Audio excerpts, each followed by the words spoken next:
I used to be the worst listener. My cousin Ugo once sobbed about her divorce, and I interrupted with, "My sister's divorce was worse. Mm, She didn't speak to me for months." But then I learned what therapists know. Validation isn't about being perfect, it's about four stupidly simple steps. And today, I am giving you her permission slip to steal them.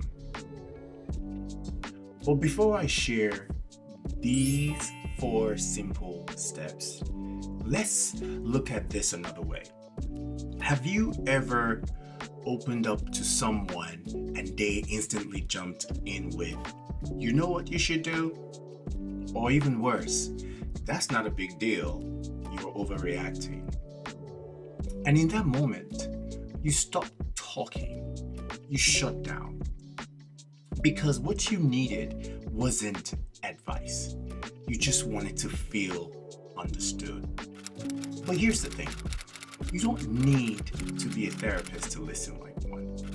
In fact, today I will show you how to validate someone's emotion in just four powerful steps, the same ones that therapists use to build trust and healing conversation. Now, this one skill can make you a better partner, friend, leader, and even help you understand yourself more deeply. So let's get into it. We all do this. The fixer. Just go to therapy. How do you think that makes them feel? It makes them feel broken. And then we have what is called a hijacker. That happened to me too.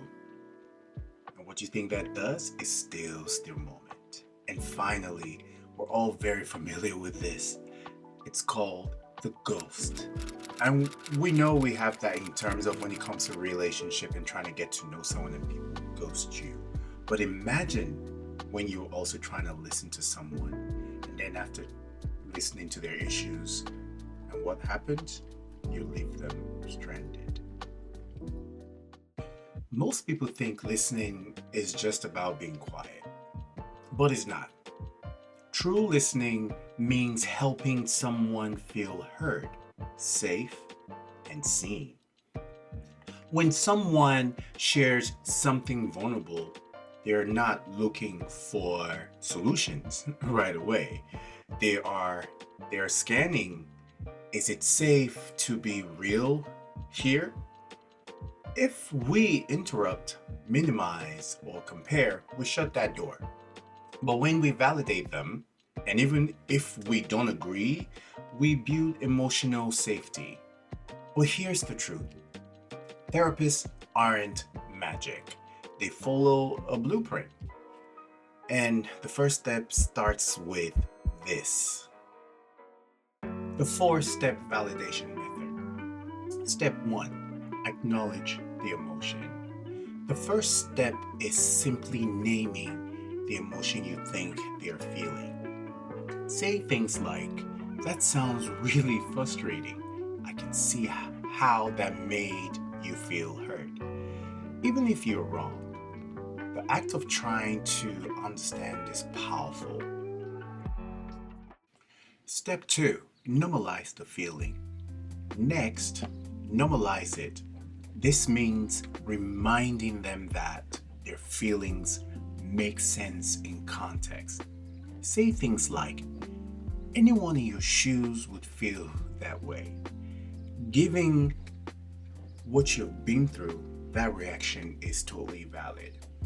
See, it reassures them. You're not crazy, you're human. Step 3, reflect back their experience. Now, reflect your story or emotion back to them in your own words. This shows you're truly listening.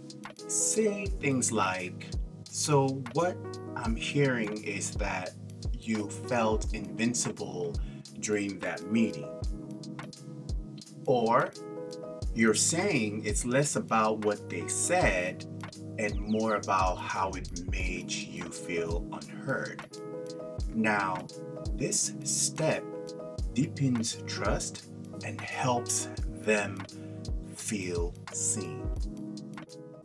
Step 4, ask what they need.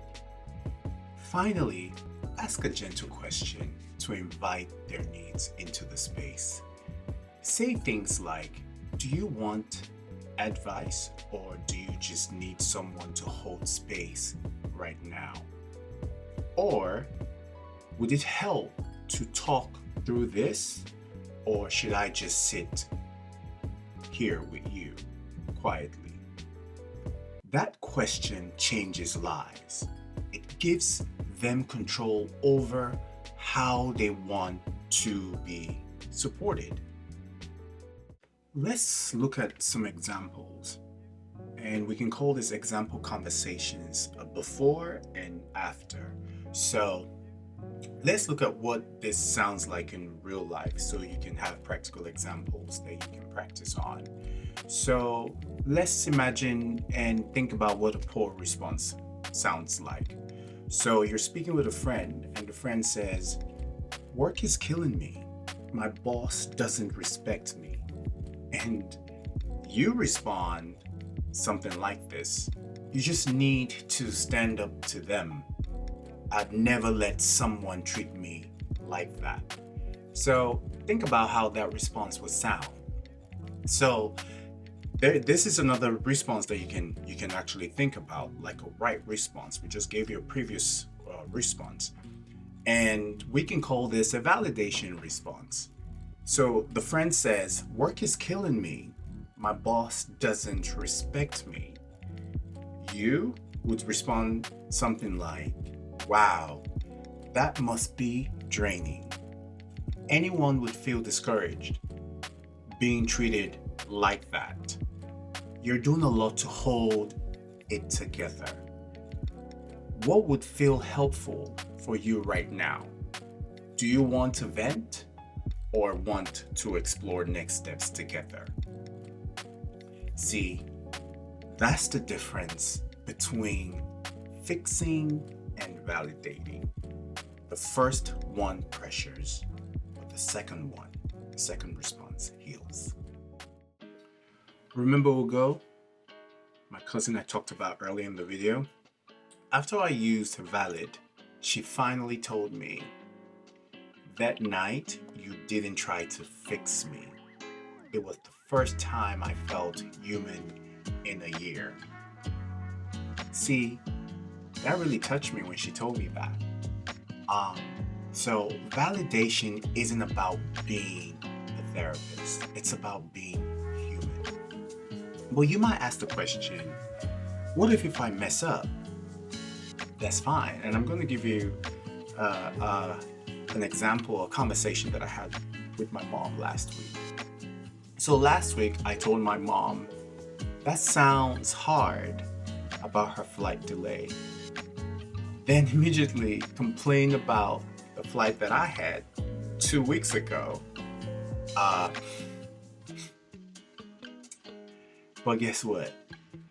V.A.L.I.D works even when you're imperfect. Just say, wow, I made that about me. Tell me more. So you can always change course. When you feel like you're making it about you as opposed to making it about them, you can always correct course. So your mission would be comment V.A.L.I.D below, and I'll DM you this printable cheat sheet, not just or, text a friend and tell them I am practicing listening. One event. You gotta find someone who you can practice on, right? So be the reason someone feels heard today. So subscribe for part 2. The body language trick therapists keep secret. I think that's going to be exciting, right? For, our next conversation on how to build empathy and kindness towards other people.